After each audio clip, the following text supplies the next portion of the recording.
Welcome back to the channel, guys. If you want to really up your trim carpentry game, being able to produce things in a shop environment and then bring them on site for installation is a game changer. I know we use this word game changer a lot, but it really is. In this video, I'm going to walk you through how I fabricated these panels in the shop and then brought them on site for install. It massively increases my quality as well as my efficiency and in turn my profitability. So if you want to see what it's like a day in the life knocking out projects like this, stay tuned. It's not easy. There's things you have to watch out for, and we're going to encounter some of those things in this video. All right, hopping right into this one, we're going to begin by batch cutting a bunch of stiles. Looked at my my drawing that I created in SketchUp and took a quick count of how many stiles I was going to need, cranked those things out really fast, and then we head over to one of my favorite machines in the shop, the Castle pocket hole machine. This thing has been a beast in the shop. It really is a luxury to use. Is it essential? No, there are definitely less costly pocket hole machines that you can get out there, but the low angle and quality of this machine is absolutely excellent, and it's been a joy to use. You will see more and more throughout this video the advantages of building stuff like this in the shop. You just don't really have access to the same level of tools on the job site that you do in the shop, and the speed of the Castle pocket hole machine here is certainly an example of that. As always, we want to stay disciplined in our approach. So the first thing I'm doing is taking all of these stiles that I've cut, pocket holed. Now I'm going to pre-sand all of them. I'm going to hit the faces and the edges. That way there's very minimal sanding once my panel is actually assembled. And we continue moving on to the slider to process this plywood. Now, unfortunately, the height that was spec'd for this was about 5-foot tall wainscoting, which creates a lot of waste. We're just using 1/4-inch poplar plywood here, and I am definitely saving the offcut. Even if I don't use them on cabinetry, 1/4-inch plywood is great to rip down for stair tread protection after I put in a staircase. So I'm sure we'll use those in the future again. But the slider's working great for cutting down panels like this. I've really been enjoying it. I'm going to have more of an in-depth review on this saw coming up soon, but as you can see, it's just pretty efficient and easy to use for tasks like this. And we'll do a little more sanding here. You want to sand these plywood panels to knock down the grain that's raised on this stuff, and it's a whole lot easier to do now than later after the panels are assembled. So again, just got to stay disciplined and do these batch processes on the front end, and then we'll fly through assembly on the back end. All right, finally, time for some panel assembly. Having a big work table is a must-have for something like this. Another advantage here, you can see over working on the job site. Sure, you can throw some sheets of plywood together to be able to do work like this, but the advantages of having all my tools close by on the workbench can't be overstated. Just makes things go a lot better, removes a lot more of the struggle. Higher quality, more efficiency, wins all the way around. You can see here I'm struggling a little bit with the size. I think this was about 11 or 12 foot long, just a little bit big to build on one workbench, and I had a bunch of stuff piled up on my other workbench, so I was just kind of being lazy and didn't want to move my other workbench over to make two. I'll have to do that a little bit later in the video, as you'll see, but we may do here just fine. You may notice I'm not using any glue to put these panels on, just using 22 gauge staplers, 22 gauge staples with 5/8 legs.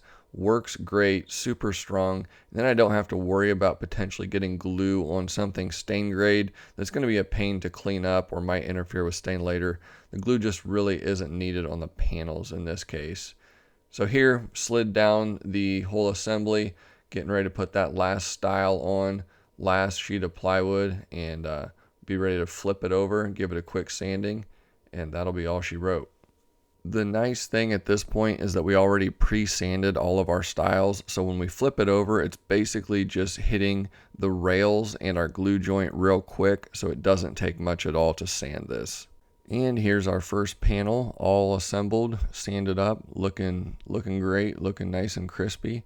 Time to move on to the next one. And back over to the slider again. Had a little bit different sizes on these panels because of the different wall lengths. So I'm having to keep track of different widths of plywood panels for different walls, and just ended up getting a little bit different view of the slider up front here. Again, you see it's just kind of a joy to work with on stuff like this. Works really well, and you can't beat that sliding action over your typical table saw. And you'll see here I finally got smart and decided to roll up both workbenches. Having two workbenches that are the exact same height and are on rollers is a must in the shop. It is so handy for building long beams and big wainscoting panels and stuff like this. So if I could make a recommendation, that's definitely a must if you have the ability to do that. Unfortunately, with this particular wall, the layout of my panel sizes was just not great for plywood optimization. Ended up having a lot of waste on this one, but it's just kind of the way it is. As you can see, I wasn't even able to bridge two spaces with the plywood. Had to cut a piece of plywood for each space. Not ideal, but it is what it is. Okay, last wall panel to assemble. I saved the best for last here. So this one is, I think, around 16 feet long, but I have a problem in that I can't transport these panels in my work van if they are over 12.5 foot long, if I want to be able to close the doors. And the job site was about an hour and a half away from my house in this case, so I definitely wanted to be able to throw them in the van and close the doors. Didn't really want to do the back door open with trim hanging out the back thing in this case. So I am using a biscuit technique to splice this long panel in the center. That way I can transport it more easily. You'll notice here that my rails are split directly in the center of my stile, and then I'm just attaching the stile to the rails on one side of it, and then I'm overlapping the plywood onto half of that stile. That will allow me to overlap that connection in the field, and you should be able to not even tell that anything happened there aside from the splices on the rails. So it's a pretty good technique. Just put some number 20 biscuits in my rails, nothing fancy, not using lamello connectors or anything there, just keeping it pretty simple in this case. And it's time to throw these in the van and get them installed. This was actually the last day on this job. We'd been on this job for over a month going full tilt, and I was so ready to be done. This was about 9 or 10 a.m. finishing these panels up, trying to get them to the job site and get them installed, get packed up, and get out of there. And it is time for install. I should note that thankfully this house had a nice walkout basement where we could walk the panels around the house and down into the basement. These would not have went down the stairs, so that is also something to keep in mind on jobs like this.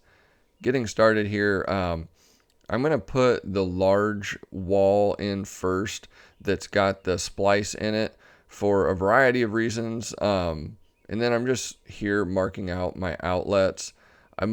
I use my level to plumb up on the wall to make a line, and then I'll cut them out.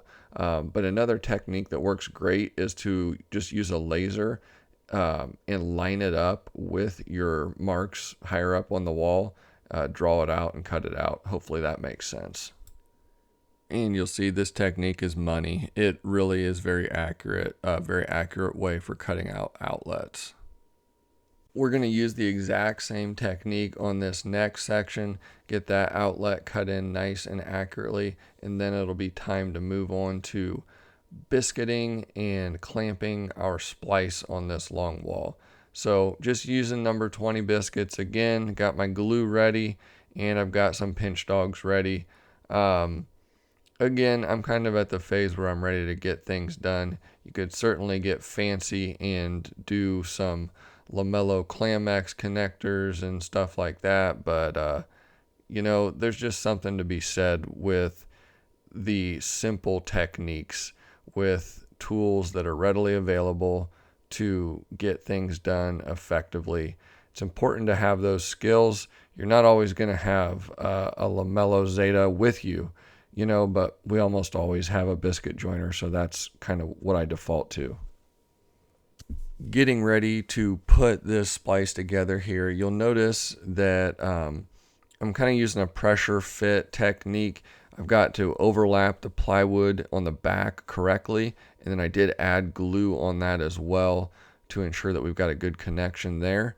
But kind of wiggled my biscuits into place with the long panel kind of at a wedge angle, and then you just push it in the center and it kind of snaps together into place, and that's about all there is to it.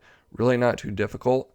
We'll follow up with some pinch dogs just to draw those joints tight together, and we're ready to move on. One thing that I haven't really mentioned yet is the importance of oversizing your panels a little bit when you build them. If you're going to do a shop built install like this, you need to give yourself room to scribe things into place and allow a little bit of wiggle room. The one thing you do not want to happen is to be too short on your panels. So I allowed a 1/4 inch on both sides in this case, so a 1/2 inch overall. Now, unfortunately, right now I'm discovering that these walls are seriously jacked up. That's about a 5/8 shim up there in my 7-foot level. So we've got an issue here. What are we going to do? Well, in this case, in order to make everything look correct, the best option was just to simply remove the 1/2 inch of drywall that was on the back side of this corner. That way I could get my corner to be plumb. Otherwise, I would have had to rip that corner at like a 1/2 inch angle and it would have looked terrible. Absolutely love the Makita drywall cutting tool. Didn't get that for a long time, held out for way too long, but it is a must-have. So as you see, I removed that drywall, and now that'll allow my corner to actually be plumb, and no one will ever know. It'll look a lot better, and it was a simple fix to a bad situation. There's different ways you could go about doing this. In this case, I went ahead and ripped the miter on the end of my panel first, which goes on the corner, and then I scribed the other end of the panel that will butt into the corner, cutting that with a track saw. Pretty easy stuff. And then we can plop this up and put it in place and get it nailed off. Actually, I got to cut one outlet out first. Obviously, you want to scribe your panel and get everything fit exactly where it's going to be first, and then cut your outlet out. Now we will go ahead and cut our miter on this smaller end panel. Pretty easy stuff. Again, just taking a track saw down to where I'm working worked out great in this case. Didn't really want to rip the miter in the shop because I was afraid it might get damaged. But you can see how by removing the drywall in this situation, it is allowing us to save something that would just look terrible otherwise. It's way off. You'll see here at the bottom, it's like tight on the bottom, and then that 1/2 inch gap up at the top. So by doing that, we're ensuring that corner was able to be plumb. You may be wondering why there is CDX plywood on the back side of the drywall, and this is going to be what is called a hunting room. And in that larger area, the homeowner will have a bunch of animal mounts on the wall. So being that you don't know exactly where you're going to put everything, we just opted to cover all of the walls in plywood. That way you can screw into it and mount mounts wherever you want. As expected, this miter came out extra crispy, looking really good, and you would never know the terrible situation that we had to deal with the wall being out of plumb there.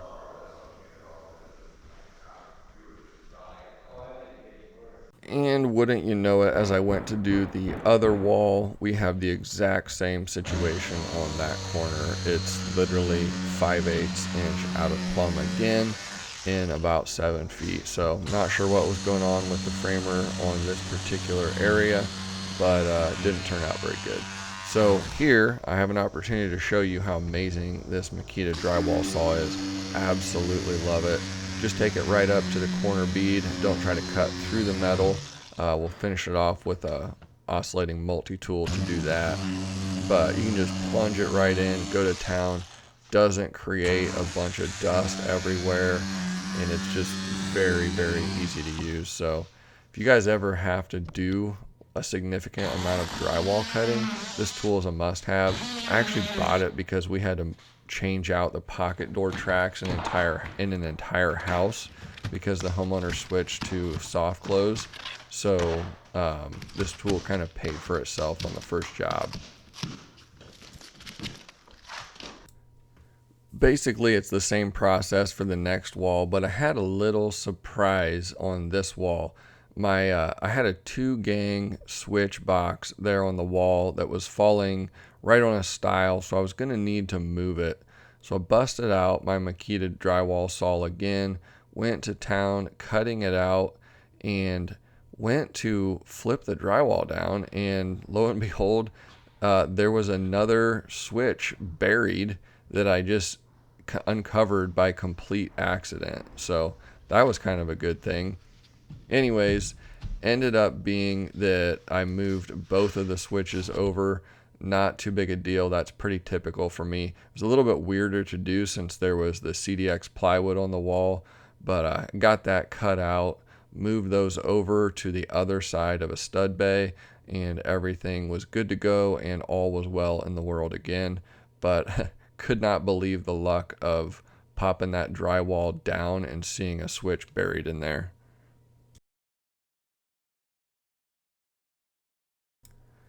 I ended up jumping ahead a little bit with my workflow. I think it was getting a little bit impatient for me. I was ready to get out of there, so I think I stopped recording a little bit.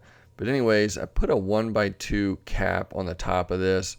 Again, the walls were really wonky, and you can't hardly scribe a cap like that to the wall and have it look good. Sure, you can make it tight, but it's not going to look good. So this is a technique that I use. What I do is I'll put a tape, a 1-inch tape on the back edge of that 1x2, and then I'll caulk the whole thing in place. And what that does is that it gives the illusion of a straight line. Whereas if you would scribe that 1x2 cap directly to the wall, it would be wavy and it would not look straight. So tape it, pull a caulk bead nice and tight, fill any gaps that you've got, and then whenever you pull the tape, it'll give the illusion of being straight much more than if you didn't. So here's a really bad situation at this corner. As you can see, it really dips in there. If I would have tried to scribe that, it would have looked really bad. But caulking it allows them to cut their wall color to the line on the back side of the 1x2. Now I will scribe out butt joints a little bit if there's a hump in the drywall, but generally I want that leading edge of that 1x2 to stay as straight as possible, and I don't have a problem filling in that backside with caulk if I need to. And here we are, all finished up. It turned out great. I was very happy with it, especially considering some of the different struggles we had to deal with on the walls. So this was the last task on this house, and I was so excited to have it done because I started to pack up and ended up getting out of there this day that I filmed this. So it was an excellent project, really nice, appreciative homeowners. Everything came together really well, and you can't beat that. Hopefully you guys enjoyed the video. Drop a comment if you've got any questions. Let me know what you think of the style of this video, the voiceover style versus the talking to the camera style video is a little bit different than what I typically do. So thanks for watching, and we'll see you on the next one.